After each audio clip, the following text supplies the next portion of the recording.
De Civitate Dei. De Civitate Dei, or City of God, is a monumental work written by St. Augustine, 354 to 430 AD, in response to the collapse of the Roman Empire in 410 AD. The book is intended to defend Christianity from the accusation that it contributed to the collapse of Roman civilization. At that time, many people blamed the empire's Christianization and the mass baptism of the people as the cause of the empire's weakness and destruction. Augustine separated the two cities: City of God, Civitas Dei, and earthly city, Civitas Terrena. City of God represents the community of those who believe in God, while the earthly city consists of those who seek power, wealth, and worldly comfort. This concept helps to frame the moral and spiritual conflicts that humans face, as well as to explain that the kingdom of man is temporary, while the kingdom of God is eternal. Through his arguments, Augustine emphasized that Christian faith and morality provide a strong foundation for social and political stability. He also highlighted human free will and moral responsibility, as well as the importance of God's grace in the process of salvation. This approach ultimately encouraged the development of a more systematic Christian theology. The book has had a wide influence, becoming the basis for many later Christian thinkers and one of the central texts in Western theology. Although widely praised, its ideas of force and the reaffirmation of religious morality are also considered dangerous by a handful of people who see it as misleading or hindering the progress of critical thinking. This work, which is a struggle between faith and reason, shows how complex the debate between religion, morality, and society has been throughout history. On the Revolutions of Heavenly Spheres. On the Revolutions of Heavenly Spheres, or De Revolutionibus Orbium Caelestium, is an important scientific work written by the Polish astronomer Nicolaus Copernicus and published in 1543. This book introduces the heliocentric model, which states that the Earth and other planets revolve around the Sun, contrary to the long-accepted geocentric model in which the Earth is considered the center of the universe. The importance of this work lies not only in the scientific revolution it proposed, but also in its impact on religious and philosophical worldviews. In the context of the 16th century, the geocentric model supported by the Catholic Church had become the official doctrine. Copernicus's thinking challenged this view and sparked dramatic changes in humanity's understanding of the universe. Although widely recognized as an innovative work, On the Revolutions was not immediately accepted by society and the Church. Negative reactions to Copernicus's views intensified after Galileo Galilei, who supported his theory, was called to account for his beliefs before the Inquisition court in 1616. As a result, the Church regarded these ideas as a threat to religious dogma and social morality. This work sparked what is now known as the Scientific Revolution, which changed the approach to science and research methods. Copernicus's influence can be seen in the development of modern astronomy and scientific philosophy, encouraging thinkers such as Johannes Kepler and Isaac Newton to further explore the principles of planetary motion. Thus, On the Revolutions not only represented progress in astronomy, but also had a significant impact on the religious and philosophical paradigms of the time, becoming one of the important milestones in the shift between faith and rationality. The Prince or Il Principe is a political work written by Niccolò Machiavelli and published in 1532 after his death. The book is often considered one of the most influential works in the history of political thought and is often considered controversial or dangerous because of its pragmatic and realistic approach to power and government. Machiavelli wrote this book in the context of political instability in Italy at the time, where various city-states were fighting for power. In The Prince, he offers advice to political leaders on how to maintain their power and authority. One of Machiavelli's most famous ideas is that the ultimate goal of the principle is the stability and power of the state, even if the methods used are manipulative or unethical. For example, Machiavelli argues that a ruler must be prepared to act outside traditional moral limits in the interests of the state. The work puts forward the concept of the end justifies the means, which implies that any action, even if unethical, can be justified if the end result is beneficial to the power and stability of the state. This approach has made The Prince a source of much controversy, and many political leaders, both past and present, have adopted its principles, sometimes with serious consequences. Reactions to The Prince have been mixed. While some see it as a pragmatic and realistic guide to government, others consider it a guide to depravity and cruelty. The Catholic Church, in its moral and ethical context, voiced its rejection of Machiavelli's ideas, which were considered contrary to Christian teachings. Therefore, the Prince remains relevant in discussions about the ethics of politics and power, as well as its impact on contemporary political theory. The institution of Christian religion. The institution of Christian religion, Institutio Christianae Religiones, is a seminal work written by John Calvin and first published in 1536. The book became the basis of Reformation theology and influenced the direction of Christianity, especially in Western Europe in the 16th century and beyond. In this work, Calvin attempted to formulate the basic principles of Christian theology based on the Bible and explain the doctrines that are important to the Protestant faith. This work consists of two main parts that include the doctrine of faith, understanding of God, Christ, and understanding of salvation. Calvin emphasized the importance of the authority of Scripture as the source of Christian truth and teaching, and highlighted the concept of predestination, the belief that God had predetermined who would be saved and who would be lost before the creation of the world. This idea sparked intense debate among theologians and Christian followers, especially those from the Catholic tradition. Calvin also described the importance of the church and civil government, which often brought him into conflict with political and ecclesiastical authorities in Europe. Calvin's views on the relationship between church and state power, as well as the ethics of the Christian life focused on obedience to God, contributed to the formation of countries led by Calvinist principles in places such as Scotland and the Netherlands. Reactions to the institution varied widely. On the one hand, this work provided a framework for many Reformation followers to understand and apply Christian teachings in new and challenging contexts. On the other hand, given Calvin's strong influence in the ecclesiastical schism, this work was also considered dangerous by Catholics and those who opposed Reformation thinking, who felt that its teachings threatened church unity and social stability. Ultimately, the institution of Christian religion remains an important book in the development of Reformation theology, stirring religious thought and challenging the spiritual culture in Europe, with debates that continue to this day about faith, morality, and authority in Christianity. The Dialogo, the dialogue concerning the two chief world systems, Dialogo sopra I due massimi sistemi del mondo, is a work by Galileo Galilei, published in 1632. The book is structured as a dialogue in which Galileo compares and defends the Copernican heliocentric model, in which the Earth and other planets revolve around the Sun, against the Ptolemaic geocentric model dominant at the time, which places the Earth at the center of the solar system. In this book, Galileo presents scientific arguments in favor of the heliocentric model using telescopic observations, such as the phases of Venus's moon and details of the lunar surface.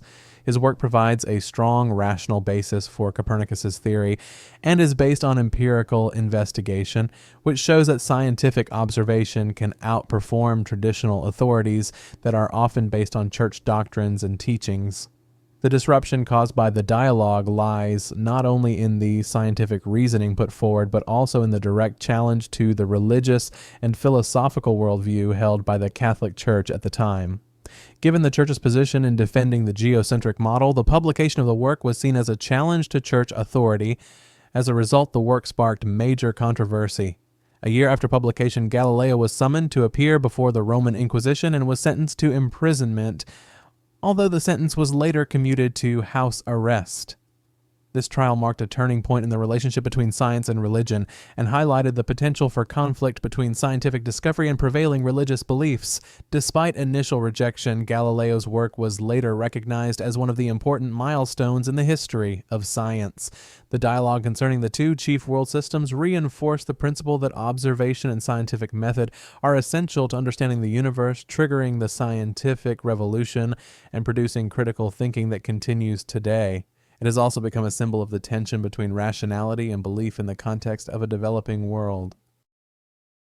Das Kapital. Das Kapital, mit Kapital, a critique of political economy, is a monumental work written by Karl Marx, first published in 1867. The book is considered one of the most important texts in the history of economic, political, and social thought, and is the basis of Marxist theory. In Das Kapital, Marx analyzes the capitalist mode of production and explores the dynamics between capitalists and workers in the economic system. One of Marx's main contributions in Das Kapital is his analysis of value in labor. He argues that the value of a good is determined by the amount of labor required to produce it. Marx also introduces the concept of surplus value, which refers to the difference between the value produced by workers and the wages they receive. According to Marx, capitalists take advantage of this surplus value, creating systematic exploitation of the working class. The work also discusses how capitalism, with its focus on capital accumulation and competition, tends to cause economic crises and social injustice, as well as create gaps between social classes. Marx proposed that this trend would lead to class conflict and ultimately to a transition to socialism, where the means of production are collectively controlled. Reactions to Das Kapital varied. Many, especially in the 19th and 20th centuries, considered Marx's ideas dangerous and subversive, especially capitalists and church leaders who felt threatened by Marx's assertion of the injustice of the capitalist system.